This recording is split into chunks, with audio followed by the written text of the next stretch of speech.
যে কালকে আপনাদেরকে টমেটোগুলা ইয়া করে রাখছিলাম, দেখাচ্ছি ফ্রোজিং করে রাখবো। দেখেন আমি ব্লেন্ডার করে এগুলারে এভাবে ইয়া করে নিছি। এখন এগুলা বোতলে ভরবো, এগুলো এভাবে বোতলে ভরি ফ্রিজে রেখে দিব, সারা বছর খাইব। দেখুন সবাই কেমন আছেন? আলহামদুলিল্লাহ, আশা করি সবাই ভালো আছেন, আমরাও ভালো আছি। এখানে আমি কেলার থোর বলে আর কি, এটা আমার খুব পছন্দ। আমার হেল্পিং হ্যান্ডে দেশের থেকে আনছে, তো আমাকে দিছে, তার জন্য আমি এখানে সিদ্ধ করে নিব। এটা সিদ্ধ করে ব্লেন্ডার করে ডিম দিয়ে মাছ দিয়ে ভাজি করব। পুরো অনেক কিছু রান্না হবে। এখানে সবজি কুড়ি নিছি, তারপরে সবজি আমাদের প্রতিদিনই থাকবে। শুটকি দিই, যতই মাছ মাংস রান্না করি শুটকি দিই সবজি একটা থাকবো। এখানে হুঁফা মাছ ইয়া করে নিছি, এগুলো ছোটো হুঁফা লাল হুঁফা ভাজি করব। এখানে আরও আপনার লাউ কাটে নিতেছি, লাউ ইয়া করবো, লাউ সিল্কাগুলা আলু দিয়ে ভাজি করব। আপনারা কে কে খান অবশ্যই কমেন্ট করে জানাবেন। আমরা আবার লাউ সিল্কাগুলা খাই। এখানে আবার আমি আমার হেল্পিং হ্যান্ডেরও কয়টা দিয়ে দিছি, আমার জন্য রাখছি, আমার ছেলেও খানা হাজব্যান্ডেও খানা, তার জন্য অল্প কয়টা রাখছি। আমি মাছ দিয়ে রান্না করব।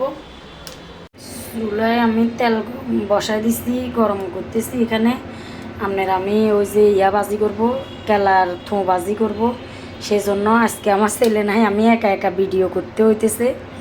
আবার আমার সবজিগুলো হয়ে গেছে, আমি আপনার সবজিগুলা রান্না করবে সময় দেখাতে পারি না।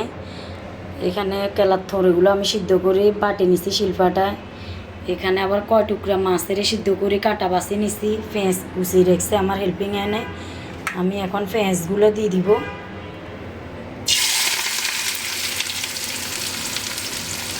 পেঁয়াজ, মরিচ, কাঁচামরিচ এগুলো দিয়ে ভাজি করি, তারপরে কেলার থোর এগুলো দিব। এখানে আমি ময় মশলা পেঁয়াজগুলো কষাই নিচ্ছি।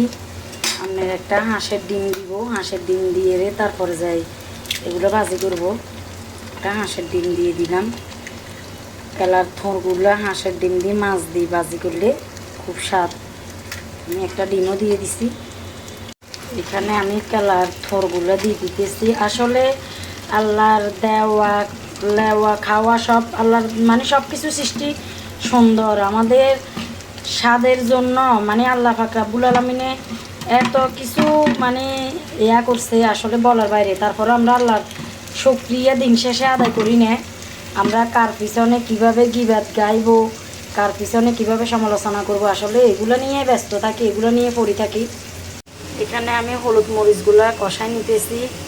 আপনার ওই যে পোপা মাছগুলো টমেটো দিয়ে রান্না করব, এগুলো রান্না করলে মজা হয়, ভাজি করলেও মজা হয়, ছোটো তো, তার জন্য একটু পেঁয়াজ বেশি করে দিয়ে হালকা রসা বোনা করব। এখানে কেলারিয়াটা ফোঁকটা ভাজি দিতেছে। ফাইনালি আমার কেলার থোঁ ভাজিটা হয়ে গেছে। এখানে আমি ধনিয়া পাতা দিয়ে দিলাম। মানে এত স্বাদ হয়েছে বলার বাইরে, মানে যা বাসা প্রকাশ করা যাবে না, এত মজা হয়েছে। আমি উপা মাছের ইয়াগুলা কষাই, এখন মাছগুলো দিয়ে দিছি। মাছগুলা আমার মাছের তরকারিটা হয়ে গেছে, আমি ধনিয়া পাতা দিয়ে দিতেছি। বাবুরে এত স্বাদ কিলো হয়েছে জানি না, আর বছর কাল থাকবো এই হাতের তরকারি রান্নার স্বাদ। বয়স হয়ে যা দিন দিন পারি না। আমার ছেলে নাই, আজকে আমি একা একা এক হাতে রান্না করতে হর, এক হাতে ভিডিও বানাইতে হর। সবাই আমার জন্য দোয়া করবেন, পাশে থাকবেন, ভালোবাসা দিয়ে যাবেন। ভিডিও বানাই ভাই, এত কষ্ট করি, লাইক কমেন্ট শেয়ার হয় না কেন জানি না।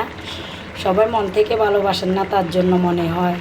মন থেকে ভালোবাসা দিয়েন ভাই। ফেসবুকে না আম করে ডলার দিব, লাইক কমেন্ট শেয়ার যে দিলে এত কষ্ট করি, অসুবিধা কি এর ভাই। ফাইনালি আমার তরকারিটা হয়ে গেছে। আবার আমি লাউ কেটে নিছি, যে এটা সিদ্ধ করে রাখছি হালকা বাপাই আর কি, এটা কালকে রান্না করব। এই লাউগুলো দেখেন আমি এভাবে কেটে সিদ্ধ করে এখন ফ্রিজে, ডিপ ফ্রিজে রাখি দিব। যখন লাগবো তখন আমি মাছ দিয়ে রান্না করব, নামাই এভাবে রাখি দিলে সুবিধা আর কি। বাড়তি তরকারি থাকলে আপনার এগুলা আর লাউ টাউ এগুলো আপনার বেশি দিন রাখা যায় না, শক্ত হয়ে যায়, তার জন্য আমি এভাবে রেখে দিছি। যারা অবশ্য জানেন না অবশ্যই এভাবে রাখে দিবেন, ট্রাই করবেন রাখার জন্য, তাইলে আপনার জিনিসগুলো নষ্ট হইতো না আর কি। সিদ্ধ করিয়ে রাখে দিছি ডিপ ফ্রিজে। এখানে লাউ সিল্কাগুলা আলু দিয়ে ভাজি করে নিয়ে ফাইনালি আমার লাউ সিল্কা দিয়ে আলু দিয়ে ভাজি হয়ে গেছে। দেখেন কালারটা মাশাআল্লাহ কি সুন্দর হয়েছে। আসলে ভিডিও বানাইতে অনেক কথা বলতে মনে চায়, কিন্তু ভিডিওটা অনেক লং হয়ে যায়, তার জন্য বলা হয় না। মানে বলতে গেলে ছবির সিনেমা ফেল করবে, অনেক কাহিনী আছে, অনেক কথা আছে, আসলে সব কিছু বলা যায় না, ভিডিওটা অনেক লং হয়ে যায়। সবাই তো ধৈর্য ধরে ভিডিওটা আসলে দেখবে না, তার জন্য সবাই ভালো থাকেন। আসসালামু আলাইকুম। আমার ভিডিওটা ধৈর্য ধরে দেখবেন, সবার কাছে অনুরোধ রইল।